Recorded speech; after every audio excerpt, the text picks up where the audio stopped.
Rail सफर में भीख मांगने के दौरान एक भिखारी को एक सूट बूट पहने सेठ जी दिखे। उसने सोचा कि यह व्यक्ति बहुत अमीर लगता है, इससे भीख मांगने पर यह मुझे जरूर अच्छे पैसे देगा। वह उस सेठ से भीख मांगने लगा। भिखारी को देखकर उस सेठ ने कहा, तुम हमेशा मांगते ही हो, क्या कभी किसी को कुछ देते भी हो? भिखारी बोला, साहब मैं तो भिखारी हूँ, हमेशा लोगों से मांगता ही रहता हूँ, मेरी इतनी औकात कहाँ कि किसी को कुछ दे सकूं। सेठ जी बोले, जब किसी को कुछ दे नहीं सकते तो तुम्हें मांगने का भी कोई हक नहीं है। मैं एक व्यापारी हूँ और लेन देन में ही विश्वास करता हूँ। अगर तुम्हारे पास मुझे कुछ देने को हो तभी मैं तुम्हें बदले में कुछ दे सकता हूँ। तभी वह स्टेशन आ गया जहां पर उस सेठ जी को उतरना था। वह ट्रेन से उतरा और चला गया। इधर भिखारी सेठ की कही बात के बारे में सोचने लगा।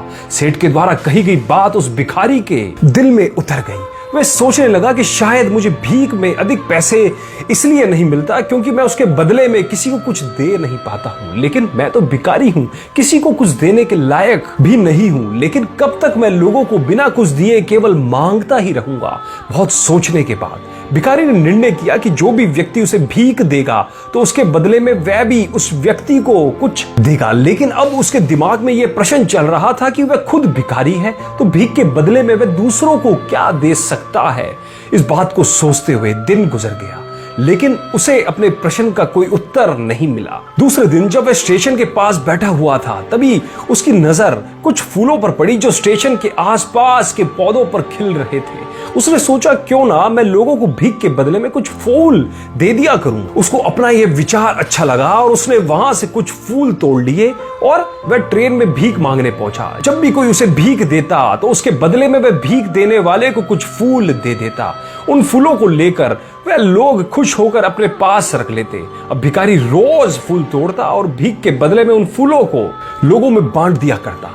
कुछ दिनों में उसने महसूस किया कि अब उसे बहुत अधिक लोग भीख देने लगे हैं। वह स्टेशन के पास के सभी फूलों को तोड़ लाता। जब तक उसके पास फूल रहते तब तक उसे बहुत से लोग भीख देते थे, लेकिन जब फूल बांटते बांटते खत्म हो जाते तो उसे भीख नहीं मिलती थी। अब रोज ऐसा ही चलता रहता था। एक दिन जब वह भीख मांग रहा था तो उसने देखा कि वही सेठ जी ट्रेन में बैठे हैं जिसकी वजह से उसे भीख के बदले फूल देने की प्रेरणा मिली थी। वह तुरंत उस व्यक्ति के पास पहुंच गया और भीख मांगते हुए बोला, आज मेरे पास आपको देने के लिए कुछ फूल है, आप मुझे भीख दीजिए, बदले में मैं आपको कुछ फूल दे दूंगा। सेठ ने उसे भीख के रूप में कुछ पैसे दे दिए और भिखारी ने कुछ फूल उसे दे दिए। उस सेठ को यह बात बहुत पसंद आई। सेठ, वाह क्या बात है, आज तुम भी मेरी तरह एक व्यापारी बन गए। इतना कहकर फूल लेकर वह सेठ स्टेशन पर उतर गया। लेकिन उस सेठ द्वारा कही गई बात एक बार फिर से उस भिखारी के दिल में उतर गई।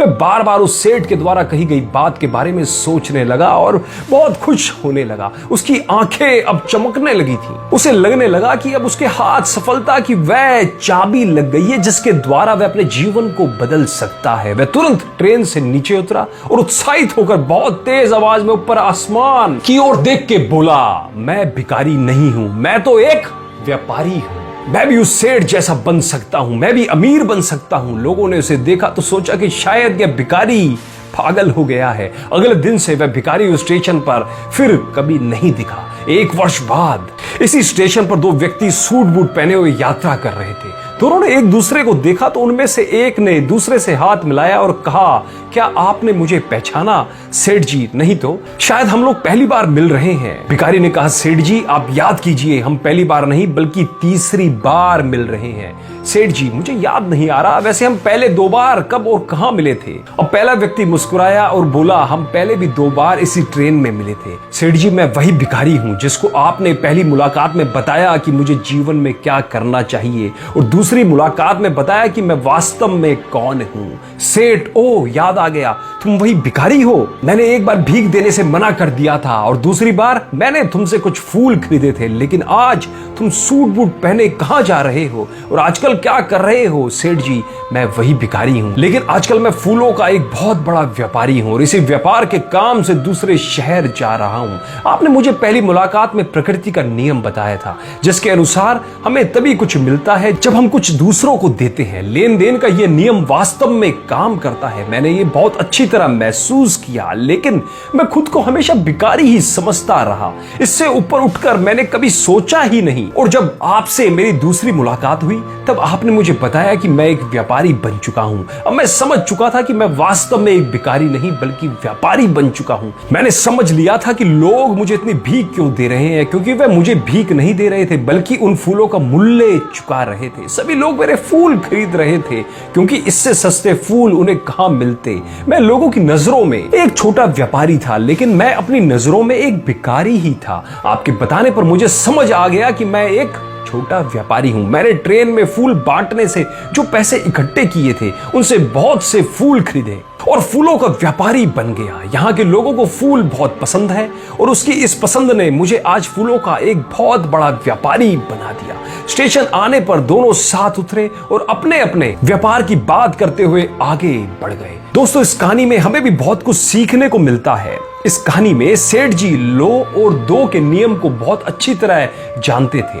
दुनिया के सभी बड़े व्यापारी पूंजीपति इस नियम का पालन करके ही बड़े हुए हैं। तो दोस्तों, यदि आपको भी अपनी फील्ड में सक्सेस होना है, यदि आप जो भी कार्य कर रहे हैं उसमें आपको सफलता प्राप्त करनी है, तो हमेशा ये सिद्धांत को अपनाओ कि सामने वाले को आप क्या दे सकते हैं। अगर आप उसे अच्छा देंगे तो अवश्य निश्चित तौर पे आपको कुछ अच्छा ही मिलेगा।